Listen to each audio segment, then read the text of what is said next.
What is up, Yeousch? It's H Project Gaming here, bringing us a tutorial on how to get the M.O.A.B. Now, this is what works for me. I've had it work for some of my friends, so hopefully it works for you guys as well. And I'm just going to walk through the whole 9 yards. I'm going to start with where you should position yourself on the map, as well as how you can tell your team to help you out to further your game, as well as what point streaks you should use, what packages you should use, perks, guns, the whole 9 yards. So let's get right into this. So for this game, I was planning on staying between the A and B flag. I had told my team before I was going to be going for the M.O.A.B.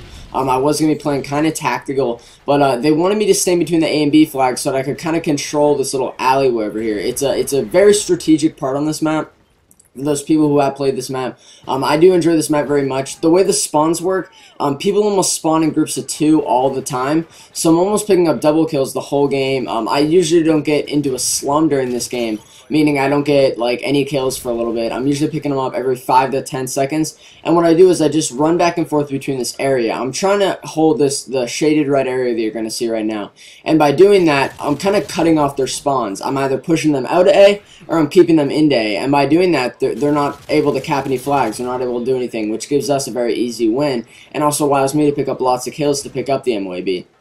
So what I'm doing for that is I'm going to run up these stairs, I look at A, I run around the corner, peek over this because I'm kind of in a head glitch right here, and I can usually pick up a double kill every time there. Now once I peek back around this corner, if I don't see any spawns there but I see a guy run, I come back over, and then if there's no one over here, I drop down the stairs to my right, and then I head back to B to see if anyone's trying to come up behind me. I end up placing a bouncing Betty in the the tunnelway under me. Once I die the second time, which is when I start getting on the long streak. And by doing that, I cut off the whole area, but once that does go off, I do have to make a third run under this tunnel that's on the right. Not this one, but the one right here that you're going to see straight ahead of me. And by doing that, I'm just keeping them in A, as I said before, and they really don't have anywhere to go. So now what I told my team before this game was that I will be going for the M.O.A.B, and I asked them to help me out. And by doing that, I asked them to put on a UAV, counter UAV, and advanced UAV. Now, not all of them did it. I can't guarantee everyone would do it because there were 6 people, and some of them wanted to go for M.O.A.Bs themselves, so they were also using specialists. A couple of them did do it, and it did help me out a lot, but if you are going for an M.O.A.B and you have a full team on your side, I definitely recommend coordinating with them and telling them what kill streaks you want them to use, where you want them to position themselves. I wanted them to kind of stay between C and B so that they weren't kind of taking my kills in a way, but a lot of them did push into A at points, and they actually helped me out at some points, so it wasn't that bad. You notice I do push over to C here. I was getting kind of aggravated with the spawns because they had cap C and we did cap A, so it kind of flipped the whole thing that I was going for. So you're going to notice I kind of do a big victory lap right here where I go all the way to C, and then I make it back to where I was before, and I start shooting people up over there again. So for the point streaks, I would only use specialists. That's what I use. I like having all the perks, but you guys can also use support, as I said, with the UAV, counter UAV, advanced UAV. Now, I don't recommend using assault, and the reason for that is I find myself trying to call in the kill streaks as soon as I get them, and then I end up dying, as well as they don't really help me in any way. I like to see how many kills I'm off of the M.O.A.B, and when you use assault and you're picking up other kills, you can't really guarantee, as well as you're not using those kills towards your point streak, so it's really not helping you at all, especially if you have an attack helicopter and it's picking up kills for you. So now I'm capping C right here to try and push him back to A so I could get back into that groove. I pick this guy, and then I get killed by him, which is when I end up switching back to this A area, and then I stay over here for the rest of the game. I really shouldn't have never went to C. It was kind of stupid on my part, as I should have just stayed in this area because I was doing very well over here.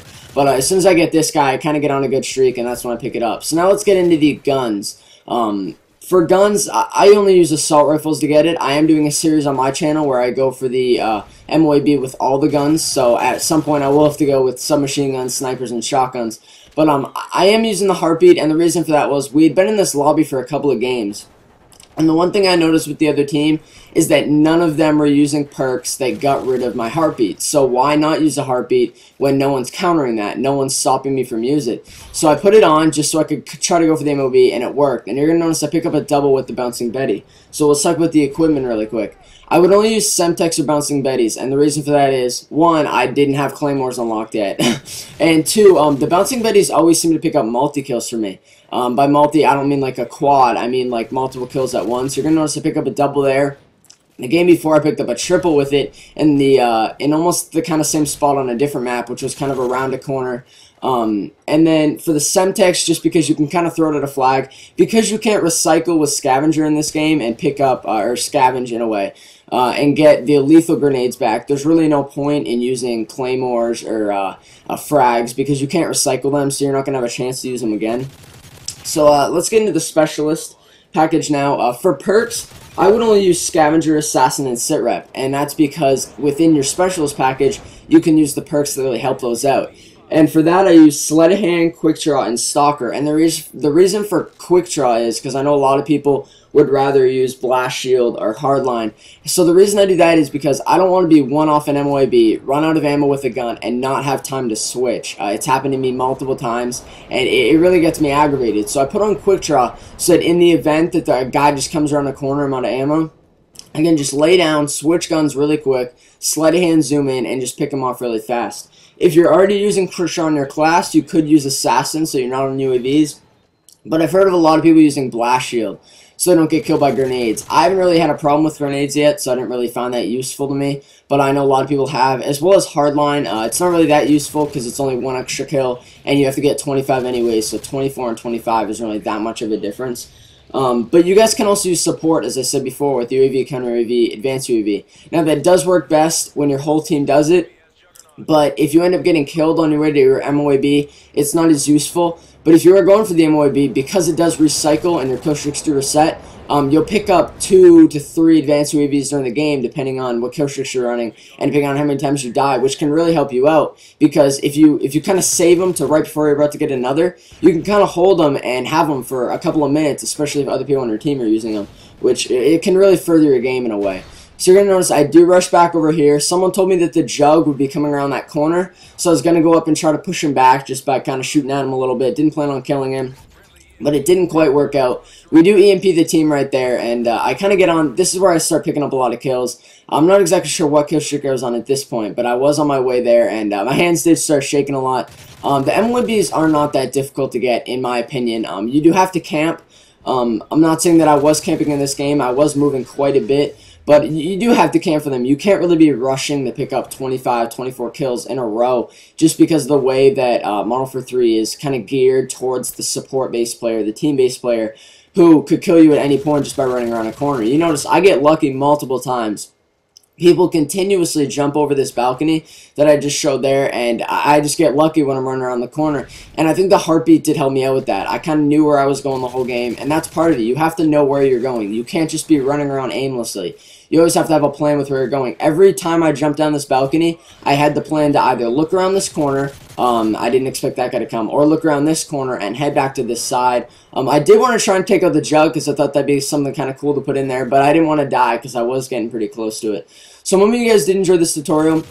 Please leave some feedback on what you guys did enjoy, what you guys think about it, what you guys would run for classes, as well as what works well for you so that other people can enjoy it as well. I am making a series on my channel called M.O.A.B with every gun. This may be one of the episodes because it is the M4A1, which has actually become one of my favorite guns in the game. It's got a very nice shot to it, and I simply pick up kills very quickly with it.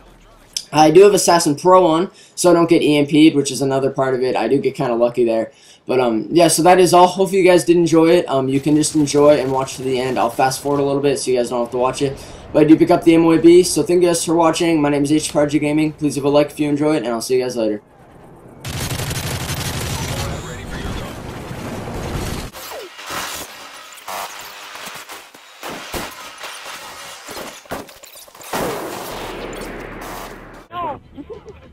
How the fucking nuke? Like I was in the war. I know how you get the fucking nuke. You kill people. But how the fuck? Where the fuck do you show that you can have that? Just a mod.